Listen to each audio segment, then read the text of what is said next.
I can do A, B, and C to fix the problem. Right now, do I have your permission? That's the person I'm looking for in a company when we're hiring.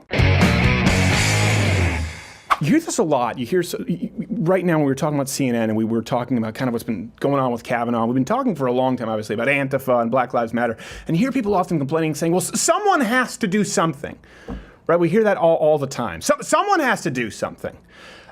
He was asking me, we do this kind of pre-interview, and he was asking me about this show and what it was that inspired me to do this show. This show is the result of someone has to do something. Let me explain what that means. And this was important because I have an email recently from someone from the YAF conference, and I appreciate the email that you've sent. By the way, lifeadvice@louderwithcrowder.com. We'll be doing a whole episode with nothing but life advice that you probably won't want.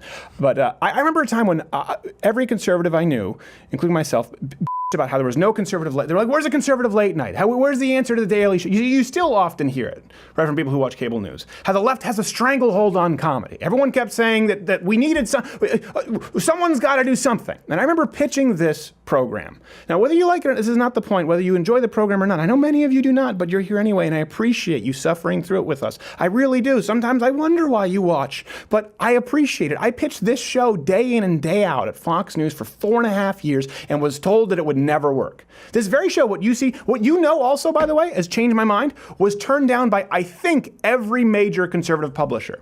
Everyone, all the ones that I can think of. There might be a few that didn't, so I don't want to drag anyone through the mud who wasn't involved. But at a conference table, the phrase, conservatives don't like comedy, they only want Obama doomsday books right now, were actually spoken. Surprising. So I think this is important because we often, someone's got to do something.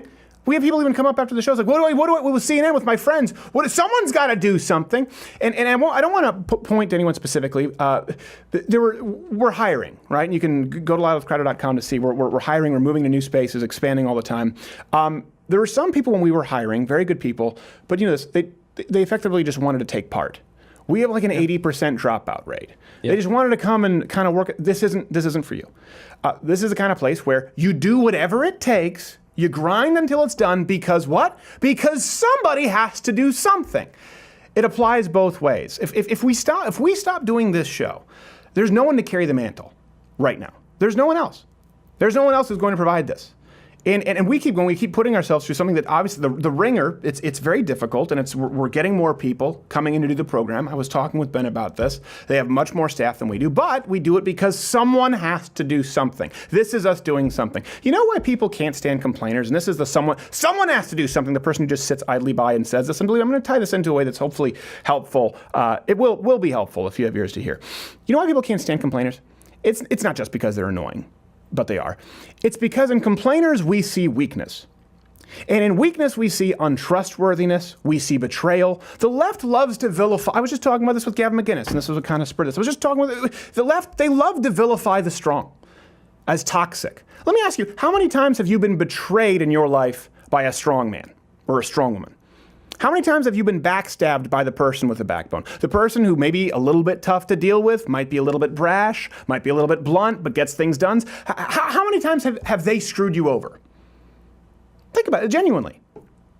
No, it's the weak among us who hurt us. And we see weakness in complainers. Someone who is about how things shouldn't be so. Oh, I can't believe that things are this way. You and I, we all subconsciously say, oh, so you're not doing anything to change that it's so. They're just waiting for somebody. Somebody has to do something. That's inaction. And inaction is a decision. Someone's got to do something. We hear that all the time. Stop being the person who says that. Be the person who does something. And let me tell you something. And as an employer, because what I'm about to tell you applies to anyone in your life whose respect is needed to be earned at all, or is worth earning. If there's anyone whose respect you need to earn or you think is worth earning, this applies to you.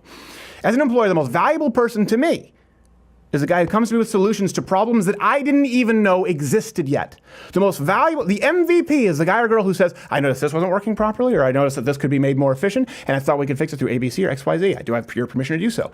I am the person looking to give you more money.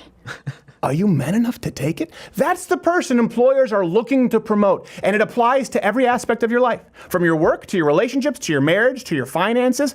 You know who the least valuable person is in a company?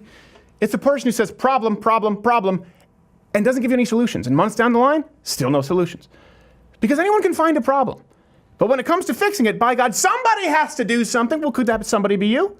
No. Somebody. I mean, somebody in the abstract. Somebody finds a way. And these people do this because the person who is trying to do something, also, this is another important component to the whole, someone's got to do something. The person who is trying to do something, if you become that person, most of you aren't, by the way, will inevitably fail. That's a part of being the person who does something. You know who never fails?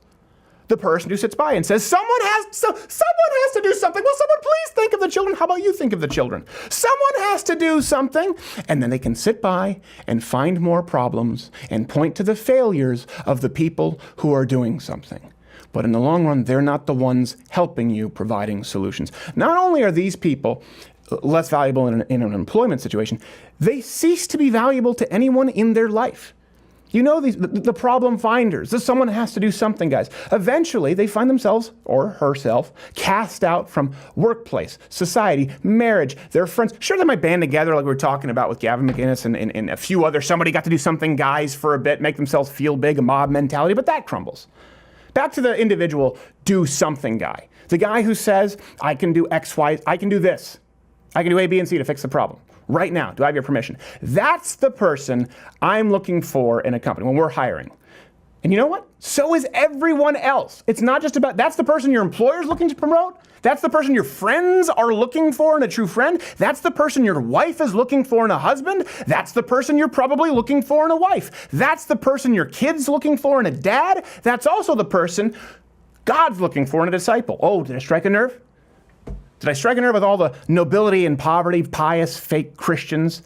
Everyone whose respect is worth earning is looking to bestow their best, their blessing upon the man who does something, period. And I will tell you this, I was not that person for a very long time. I'm grateful for the opportunity. I sat at the foot of Fox News for years and put on my stupid little polos and jackets and hoped that at some point someone would do something. And I was a fool. And no, listen, this isn't the Tonight Show. I get it. I'm no Johnny Carson, but you know what? We've achieved some relative success, and that's entirely because of you. It could all go away tomorrow. I'm incredibly grateful. And guess what? It's a whole lot more success than I had with any original show at 21 or 22 or 23 years old, hoping that someone would do something, hoping that someone would publish, look, I've got this treatment for the Change My Mind book. No, someone has to do this. What we are doing is the something I wish someone had done. That's all I can do. I can't do any better than that. We created a show. We did Change My Mind. And I was talking with Dennis Prager about this as well. I said, we did this because we all sat around saying the conversations that we have when we go get our hairs cut, the conversations that we have that have gotten us, unfortunately, 3.5-star ratings at Uber. You never see on air. It's not about scoring political points. That's what Change My Mind was. It was someone has to do something. And I know that at least millions of you have benefited. Again, it could all go away tomorrow. I'm very grateful. The reason this show exists at me being 31 years old, that I was hoping to see when I was 21 years old, is because I stopped at one point saying, someone's got to do something. So the question I most often get, and we'll do this life advice for people who are Mug Club members, but can be answered really simply with this. As a starting point. Often the questions are, how do I do this? Or how do I get started with this? Or, hey, this is happening at school. How do I fix this? Or someone sees me this way. It's usually the same answer. If you find yourself saying about your relationships, about your work life, about your finances, about what you'd like to see even in society at large, if you find yourself saying someone has to do something, stop. Stop saying it. Because 9 times out of 10, that person has to be you, or it won't happen. End of story. I'm talking to everyone out there, conservatives in the entertainment industry, in academia, on politicized science, grants maybe, high-profile athletes. No one is going to do it if you don't. This is the main piece of advice that I could give, if I could give to anyone. I know I'm 31 years young. Who wants your advice from a 31-year-old? But half the time when we get these questions from people, it can be answered very simply. Do something. Stop being the complainer. Stop being the person who screams that someone has to do something, and be the guy or the girl who does it. That's it.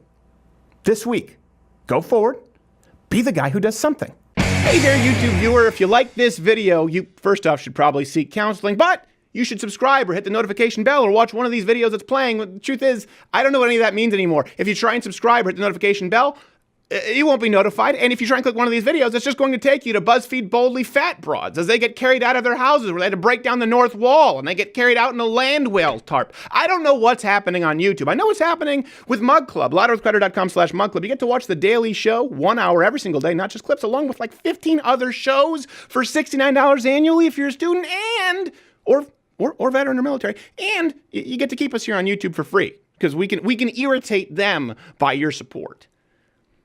It's worth it, right?